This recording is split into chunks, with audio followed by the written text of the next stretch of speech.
Businessman के NGO के एक सीईओ भारत जोड़ो यात्रा के दौरान राहुल जी के साथ चलते नजर आए।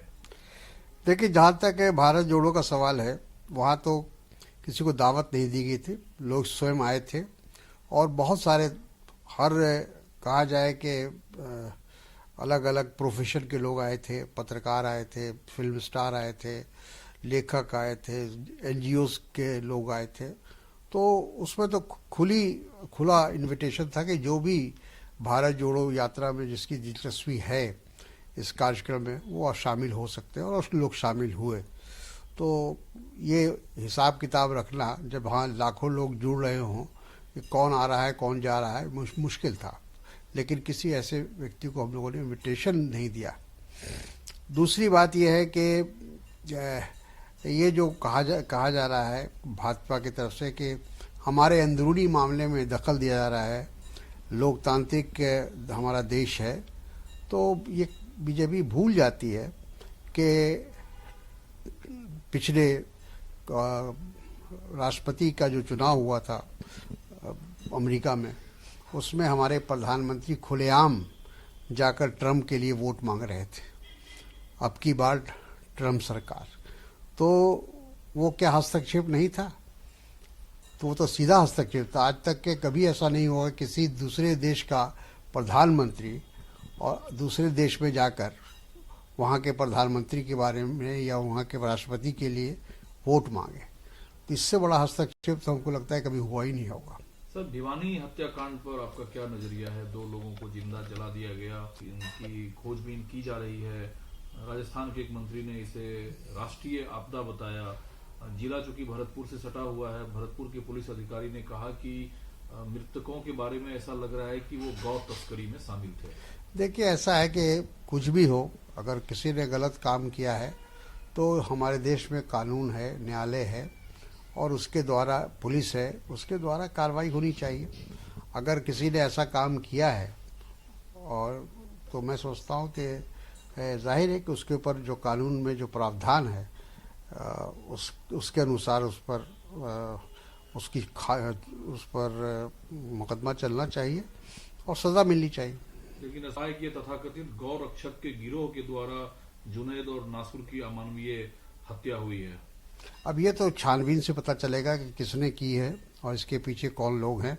जो भी लोग हों, जिस संगठन का इसमें हाथ हो, उसके खिलाफ सख्त से सख्त कार्रवाई होनी चाहिए। हम राजस्थान सरकार से ये अपेक्षा करते हैं। लेकिन देखिए, इधर जनरल सेक्रेटरी सुरेंद्र जैन ने कहा कि बजरंग दल पर झूठे आरोप लगाना गहलोत सरकार बंद करे और गहलोत सरकार माफी मांगे, सीबीआई जांच करानी चाहिए सरकार को। देखिए, वो अब सबकी अपनी अपनी राय है, लेकिन यहाँ तक सवाल यह कि इतनी बड़ी घटना हुई है और इस घटना के पीछे कोई ना कोई तो संगठन या कोई ना कोई लोग हैं, वरना इतनी बड़ी घटना नहीं अंजाम दी जा सकती थी। सर, आजकल कर्नाटक अक्सर मुख्यमंत्री ने कहा है कि 1000 करोड़ के बजट से सभी मंदिरों का, मठों का जीर्णोद्धार कराया जाएगा, एक नए राम मंदिर का निर्माण होगा।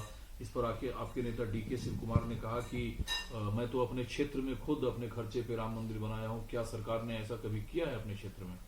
बिल्कुल ठीक कहा। देखिए, हमारे देश में की जो परंपरा है कि धार्मिक के जितने भी स्थल हैं, लगभग उसका जीर्णोद्धार हो या नया मंदिर बनता है या धर्मशाला बनता है या मंदिर या मस्जिद जो भी बनता है, या जो हमारे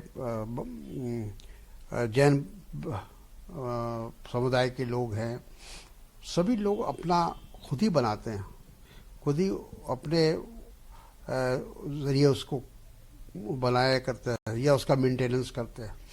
तो सरकार अगर करती है किसी एक समुदाय के लिए तो नहीं होना चाहिए ना। अगर करना है तो सबके लिए करना चाहिए, हर समुदाय के लिए। हमारे देश की ये परंपरा है, हम सर्वधर्म समभाव में विश्वास करते हैं। तो सरकार सिर्फ धार्मिक के एक जो भावना है उससे खेलने का काम कर रही है। वो कर्नाटक की सरकार भी यही काम कर रही है कि जो लोग भारत को हिंदू राष्ट्र बनाना चाहते हैं, हमला उनका अपरोक्ष रूप से भाजपा पे था, वो दरअसल भारत को नष्ट करना चाहते हैं। भारत में सभी विचारधारा, सभी तरह के लोगों का जगह है और यही महात्मा गांधी के बताए रास्ते हैं जिस पर हम सभी चल रहे हैं। दरअसल वो बीबीसी प्रकरण को लेकर बोल रहे थे कि जो भी प्रधानमंत्री या सरकार की आलोचना करती है, उस पर सरकार जो है बदले की भावना से काम करती है। ये तो अब कोई छिपी हुई बात नहीं है।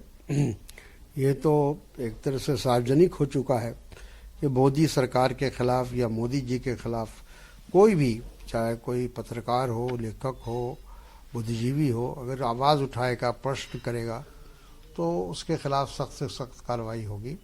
और जो बीबीसी के साथ जो हो रहा है वो एक तरह से धमकी दी जा रही है तमाम ऐसे जो मीडिया वाले हैं जो थोड़ा अपनी आवाज़ को बुलंद करते हैं या प्रश्न करते हैं, उनकी आवाज़ को दबाने का एक कहा जाए कि एक तरीका उन्होंने अपनाया है।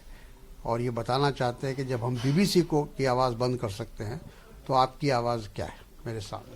सर, अमेरिकी सेनेटरों ने गुरुवार को एक प्रस्ताव पेश किया और इसकी पुष्टि की कि अरुणाचल प्रदेश भारत का अभिन्न हिस्सा है और भारत की अखंडता को, संप्रभुता को चीन जो है छत विछत करना चाहता है और चीन के खिलाफ निंदा प्रस्ताव पारित किया। अच्छी बात है, ये हमारे विदेश नीति के अनुरूप है। और अगर वहाँ के सेनेटर्स, वहाँ के सांसद अगर हमारी अरुणाचल प्रदेश को लेकर या किसी भी ऐसे डिस्प्यूट को जिसको चाइना हमेशा अपना गलत दावा करता है, उसके खिलाफ अगर अमेरिका जैसे उनके सेनेट में अगर वहाँ आवाज़ उठती है तो अच्छी बात है।